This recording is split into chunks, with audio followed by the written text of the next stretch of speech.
L'histoire débute avec le souffle glacial de la nuit et la clarté à demi cachée de la lune, et des sens d'un assassin chuchotant la même chose. Dans la scène suivante, nous rencontrons notre protagoniste principal, Léon, qui reçoit des compliments pour son bon travail. L'on s'agenouille et lève les yeux vers la voix qui le complimente, remerciant le respecté Sir Dart Robert. Dart fixe notre héros alors qu'il narre qu'on lui a dit qu'il serait tué par l'homme se tenant devant lui ce soir-là. Il commente sur la performance du protagoniste en tant que chef de l'ombre et fait l'éloge de lui, affirmant que c'est grâce à lui que la famille gagne en puissance plus rapidement. L'on exprime humblement qu'il a simplement fait ce qu'il devait, mais sur un ton légèrement différent, Dart lui demande s'il pense que l'ombre a besoin de liberté. À cette question, notre héros répond que les ombres ne sont pas capables de remettre en question quoi que ce soit qui leur a été commandé et qu'ils doivent seulement suivre les ordres donnés par leur maître. Mais à ce moment-là, notre héros est surpris lorsque Dart demande pourquoi il avait agi de sa propre initiative alors qu'il connaissait cette règle. En fait, l'on est pris par la pression extrême et la situation tendue lorsque Dart demande pourquoi il n'avait pas fait le lavage de cerveau. Dart le fixe alors qu'il s'agenouille devant lui, se demandant comment Dart a pu apprendre cela. Nous sommes ensuite éclairés sur ce qu'est réellement le lavage de cerveau. C'est la méthode que la famille Robert utilise pour contrôler leur organisation d'assassinat, l'ombre. Il est expliqué qu'ils achètent ou enlèvent des enfants et les font travailler comme assassins toute leur vie pour le bien de la famille Robert, se livrant à toutes sortes d'activités malveillantes. Notre héros continue de narrer que simplement, il conditionne les enfants pour qu'ils deviennent leurs chiens fidèles. Cependant, par coïncidence, il a réussi à se libérer de ces chaînes. Se demandant comment l'homme peut le confronter, il demande à Dart comment il le sait. Dart explique alors que lui et les autres assassins ont 2 colliers, l'un pour le lavage de cerveau, et il claque des doigts pour révéler le 2e collier. À ce moment-là, notre héros ressent une douleur intense dans sa poitrine, il saigne de la bouche et continue à gémir dans l'agonie. Il saisit fermement sa poitrine et se demande quel genre de douleur est-ce, exprimant que c'est comme si son cœur était déchiré en 2. Une aura rouge foncée entoure Léon alors qu'il fixe le tortionnaire devant lui, et Dart explique qu'il s'agit du ver de rage. Il explique qu'il y a un insecte dans son corps qui dévore son cœur sur son commandement, et que c'est le pire type d'enchantement qui soit, leur permettant de scruter les émotions de l'esclave. L'on est surpris et en colère alors qu'il appelle cet acte répugnant, et il crie à Dart en demandant si le lavage de cerveau ne suffisait pas, qu'il devait aussi leur donner des vers de rage. Cependant, Dart contredit le commentaire juste et droit en se disant qu'il doit être minutieux. Il explique qu'il y a un dicton selon lequel chaque personne porte un masque, et il continue en disant que son masque est simplement plus épais que celui des autres. C'est à ce moment que nous en apprenons davantage sur l'histoire de notre héros Long. Il raconte qu'il a été kidnappé à un âge qu'il ne se rappelle pas et qu'il a été élevé comme le chien de chasse de la famille Robert. Il exprime solennellement qu'il était à la tête de l'ombre et a vécu sa vie sans émotion ni pensée propre. Il poursuit en expliquant qu'il a pu apprendre par hasard une technique de respiration appelée l'anneau de feu et pour prouver que c'était la compétence divine du meilleur épéiste, il s'est libéré du lavage de cerveau. Mais il exprime qu'il pensait rencontrer la liberté, et il se demande pourquoi il a dû rencontrer la mort à la place.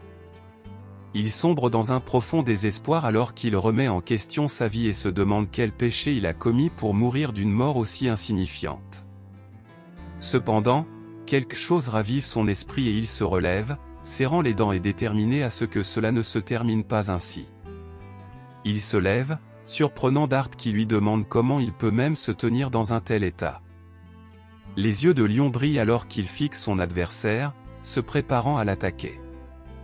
Il est déterminé à lui couper le bras ou même à lui infliger une petite blessure. Notre héros se jette courageusement en avant, s'approchant de son bourreau en criant avec toute sa force et sa fureur, exprimant qu'il ne mourra pas de manière aussi pathétique. Dart voit la colère de l'esclave s'approcher de lui et il lève immédiatement le bras pour riposter. Il tranche à travers le corps de notre héros en un instant. En un clin d'œil, nous voyons le corps de notre héros coupé net, du sang jaillissant et sa tête roulée par terre alors que ses yeux se remplissent de vide. Dart se tient devant le cadavre de l'esclave mort, contemplant qu'il pensait avoir tout prévenu, mais il est surpris que l'esclave ait défait le lavage de cerveau et même qu'il l'ait attaqué malgré la douleur du ver de la rage. Il fait alors ses adieux et remarque une petite coupure sur sa main, se demandant quand a été la dernière fois qu'il a été blessé. Il est agacé d'être commandé par son propre chien de chasse jetable. D'autres assassins et gardiens se précipitent instantanément sur les lieux alors que Dart les appelle pour s'occuper du désordre. À ce moment-là, nous voyons que notre héros n'a pas encore abandonné, ses yeux brillent toujours alors qu'il fixe le supplice en s'éloignant avec dégoût. Il médite sur le fait que Dart est le plus fort et qu'il n'y avait aucun moyen qu'il aurait pu gagner contre lui. Notre héros se morfond dans le désespoir et le pessimisme alors qu'il lâche lentement prise, pensant qu'il n'y avait rien qu'il aurait pu faire. Mais juste avant de renoncer, la réalisation lui vient et il médite sur ses regrets, exprimant qu'il est contrarié de vivre une vie sans raison, humilié et manipulé toute sa vie, et qu'il ne peut pas achever l'anneau de feu. Il appelle désespérément, exigeant qu'il se moque de combattre un démon ou un dieu, il veut se venger quoi qu'il arrive. C'est alors qu'un charme commence à briller à côté de lui, une fenêtre système s'ouvre et affiche qu'il a été choisi par la rage et que son corps sera désormais possédé. Mais ensuite, la fenêtre système devient rouge, exprimant que le corps du vaisseau est mort, et affiche chaotiquement une erreur à l'écran. Dans un changement de décor, nous sommes transportés dans un champ ensoleillé et lumineux où les oiseaux gazouillent et le soleil brille. Une voix de femme tient un jouet dans sa main alors qu'elle appelle quelqu'un du nom de Sonny pour qu'il la regarde, et la voix d'un bébé résonne alors qu'il tend les mains vers la femme en l'appelant maman. La femme demande au bébé ce qu'il pense du jouet et le bébé marmonne les mots pour son papa. La femme est en admiration devant l'enfant et le prend dans ses bras en le serrant contre sa poitrine, mais le bébé semble quelque peu agaçant. Le bébé exprime qu'il ne s'y habitue toujours pas et la voix de notre héros reprend la narration, nous disant que la femme qui le câline est Sylvia. Il continue à nous dire qu'il est encore difficile à croire, tandis que Sylvia le tient en l'air et lui demande joyeusement d'essayer de dire maman. L'on déclare qu'il est encore difficile à croire qu'il a été réincarné en enfant d'une femme avec tous les souvenirs de sa vie passée en tant qu'assassin. Il a d'abord pensé qu'il avait rêvé et dormi pendant les 100 derniers jours et qu'il ne se réveillait pas d'un rêve, peu importe combien il dormait, donc il a accepté le fait qu'il avait été renaître. Sylvia tient Lion dans ses bras alors qu'elle mentionne que le temps est bon aujourd'hui et qu'elle souhaite que le patriarche rentre bientôt à la maison pour qu'il puisse lui donner un joli nom. L'on regarde la femme qui le tient et fait remarquer qu'elle ne peut pas continuer à l'appeler Sonny pour toujours, mais en d'autres termes, il mentionne également que le patriarche doit être occupé puisqu'il n'a pas montré son visage au cours des 100 derniers jours. Il nous dit également qu'il n'a pas pu comprendre grand-chose après sa réincarnation, mais il reconnaît qu'il est né dans une famille riche et renommée, exprimant qu'il vaut mieux naître dans une famille puissante que dans une famille normale. Et il ajoute qu'il doit se venger après tout, exprimant que la rage et le désir de vengeance sont toujours présents dans son esprit, mais il se reprend et reconnaît qu'il doit être patient car il ne sait pas où en est cette famille ni dans quelle situation il se trouve actuellement. Ajoutant à sa contemplation, il se rappelle qu'il n'a pas été capable de compléter l'anneau de feu dans sa vie passée, donc il a besoin de patience. Il était considéré comme le meilleur assassin de l'histoire de la famille Robert et donc, pour se venger, il doit enfouir ses émotions aussi longtemps que nécessaire. Notre jeune héros est curieux, scrutant la luxueuse demeure, se demandant si cette famille est plus que renommée, mais à ce moment-là, son attention est détournée par une voix paniquée qui appelle Sylvia, criant que le patriarche est arrivé. Quand Sylvia est désorientée en entendant que son père arrive, l'on spécule que le patriarche est son grand-père. Elle s'exclame qu'elle doit se préparer pour son arrivée, mais la servante lui dit qu'il est déjà là. L'atmosphère change dans la pièce alors que Sylvia et la servante se tiennent toutes deux figées, et l'on ressent ce changement alors qu'ils questionnent la soudaine tension dans l'atmosphère. Une voix crie pour annoncer que le patriarche entre, et une porte s'ouvre alors qu'un homme entre avec 2 gardes. L'on exprime que rien que l'existence de cet homme est écrasante. Une robe royale flotte dans l'air alors que l'homme entre dans la pièce, faisant pousser un cri de bébé à notre jeune héros. Il spécule et reconnaît l'homme qui s'approche de lui, et Sylvia salue son père avec respect. L'homme a une barbe et demande si le bébé que Sylvia tient est son petit enfant. C'est alors que Lion réalise son identité. Il pointe les cheveux blonds dorés de l'homme, ses yeux rouges flamboyants et son aura glaciaire.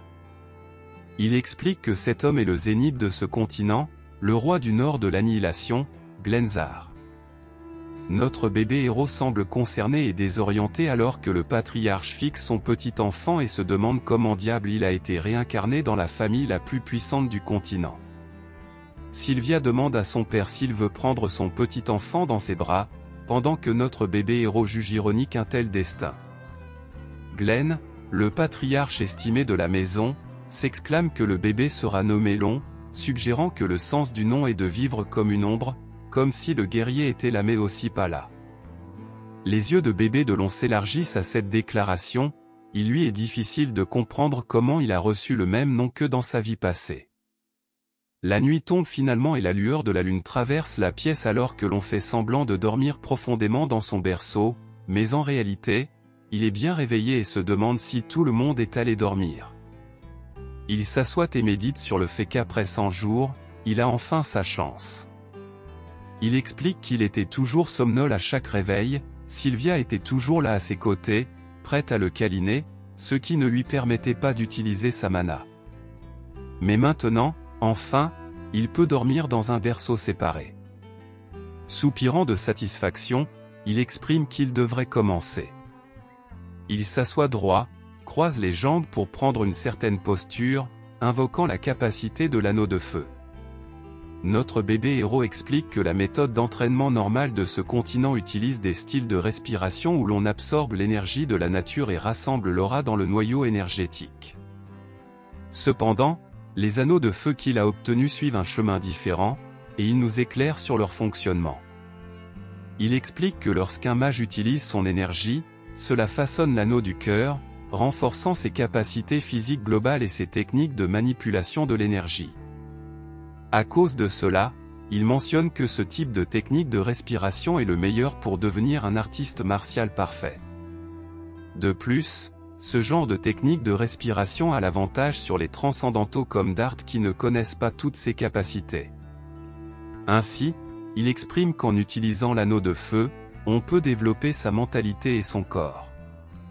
Il désire que s'il peut faire sienne l'escrime de Zar, battre et se venger de Dart ne sera pas juste un rêve. En s'analysant lui-même, il est sceptique, mais il fait remarquer que c'est à cause de ce corps immature rempli d'énergie glaciale qu'il ressentait toujours le froid même après avoir dormi pendant plus de 20 heures. Il ferme les yeux pour analyser combien d'endroits sont bloqués, réalisant qu'il y en a 9. Il conclut qu'à ce rythme, il va mourir à cause de ces circuits bloqués par le froid. Il sait qu'il doit les traverser en utilisant l'anneau de feu, mais il exprime que jeter une énergie glaciale aussi pure est un gaspillage. Bien qu'il se demande s'il peut l'utiliser avec le flux du feu et le faire circuler à travers lui. Un certain temps s'est écoulé et notre bébé héros a conclu son entraînement.